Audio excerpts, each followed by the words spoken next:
m'appelle Morgane. Ce soir, on est actuellement dans ma loge à la Maroquinerie pour mon tout premier concert où je suis très attendue. Il a trouvé comme la loupe, j'enchaîne les patates comme Rocky. Donc on voit pas ce que je couvre, je deviens donc vénère comme Broly, je fais un olé.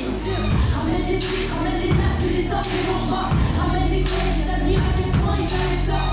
Ramène ceux qui maîtrisent mes rêves, car pour eux c'est pas gay. Quand j'ai appris qu'on allait faire la Maroquinerie, j'étais hyper émue. En fait, je passe par plein d'émotions. C'est hyper particulier parce que je sais que tous les gens qui sont là ce soir, ils sont là vraiment pour ma musique. Parce que c'est pas une première, je sais qu'ils vont pas découvrir, contrairement à ce qu'on peut faire quand on est en festival ou quoi.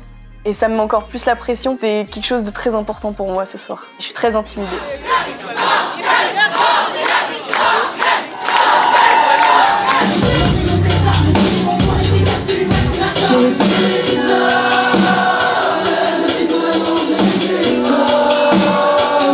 Pour le choix des chansons, ça a été assez rapide.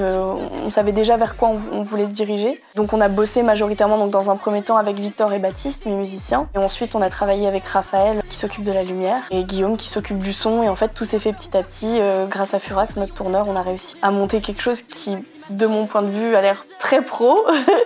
Mais du coup je suis un peu en dissociation par rapport à ça. Je regarde ça avec beaucoup d'émotion. J'ai envie de lécher ces câbles électriques, pourquoi j'ai l'air si calme. Je prétends ne pas céder à cette douce panique. Je crois qu'au fond ça m'assure de savoir que j'ai une échappatoire violente, une dérisoire à ce qui passe dans les cris. Bonsoir la Maroquinerie. Alors dans les invités, d'abord il y a Swiftgad. Swiftgad, c'est un rappeur que j'écoute depuis super longtemps. C'est quelqu'un qui humainement est franchement incroyable. Et c'est lui qui m'avait contacté pour faire du son. J'avais été hyper honorée. Et on avait fait un son tous les deux, on avait fait un clip dont on est très fiers, qui avait pas mal tourné d'ailleurs. Ensuite on a Shaina et Lou, qui sont mes copines et mes collègues, avec qui je tourne sur Molière depuis plus de 2 ans. On est très très proches, on a vraiment une relation très familiale, quoi, c'est mes frangines. Et en fait, il y a quelque chose de l'ordre de l'apaisement pour moi d'être sur scène avec elle, ça me rassure parce qu'en fait j'ai l'habitude d'être sur scène avec elle. Après il y a Vaï qui est venu me sauver de son talent ce soir, qui va jouer de la guitare, c'est un guitariste incroyable. Et pareil, je suis trop contente de faire ça avec mon pote parce que malgré tout ce qu'on présente avec Molière depuis des années, bah c'est une rockstar quoi. Mais je suis hyper fière de mes copains. Et ensuite il y a Antes et Madzès. Antes et Madzès, je les ai découverts sur internet et je suis tombée amoureuse de leur musique. C'est ma manageuse qui les a découverts dans un premier temps. Et en fait, on a halluciné, on s'est dit mais c'est qui ces mecs? C'est complètement dément ce qu'ils font.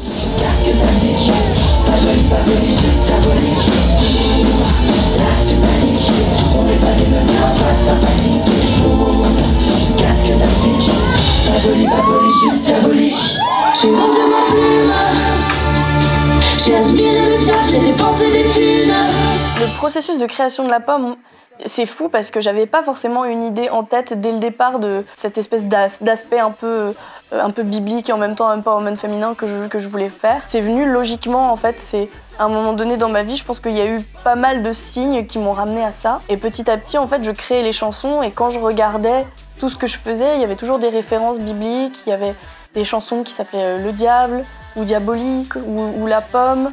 Enfin, on a sorti l'album en 2025, c'est l'année du serpent. Il y a plein de choses qui sont hyper dans la connotation qui était trop là pour ne pas l'utiliser, pour en faire quelque chose de concret artistiquement parlant. Et je trouve ça hyper chouette parce que même le son avec les garçons où il y a absolument aucune ref biblique, qui s'appelle l'enfer. Et l'enfer aujourd'hui dans notre société, ça veut tout et rien dire. Mais quand on arrive dans un endroit qu'on n'aime pas, on dit oh là là quel enfer. Et pourtant en fait il y a quelque chose de logique par rapport au titre de l'album. Donc ça n'a pas été réfléchi dès le départ. Il y a juste une logique qui a été ajoutée au fur et à mesure du temps où je me suis dit ok là c'est hyper intéressant ce qui est en train de se passer. Je l'ai pas fait exprès. Il faut souffrir pour être belle, putain, je dois être un pétard. L'alpha aime les femmes bêtes. Je suis prête à faire beaucoup trop pour être la femme parfaite. Mais j'y vais quand même, et même si ça pue la merde, même si je sais qu'un jour j'aurai de la peine. Bon, je me demande simplement combien d'entre eux faisaient semblant juste parce que je cochais toutes les cases.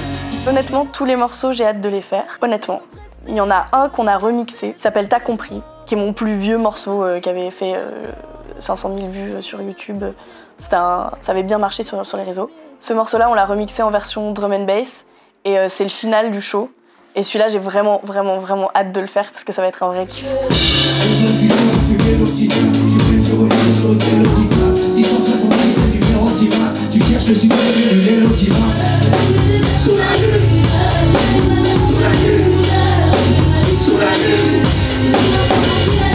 Un Un souvenir de Molière qui était marquant. On a eu beaucoup de dates qui étaient très émouvantes à Molière, parce qu'on est très connectés tous et parce qu'on a perdu un copain, donc je vais parler de cette date-là parce que pour moi elle est très forte et très émouvante. On a perdu un ami danseur pendant la tournée, c'était quelqu'un d'incroyable, un danseur incroyable et qui tourne par l'énergie aujourd'hui encore avec nous.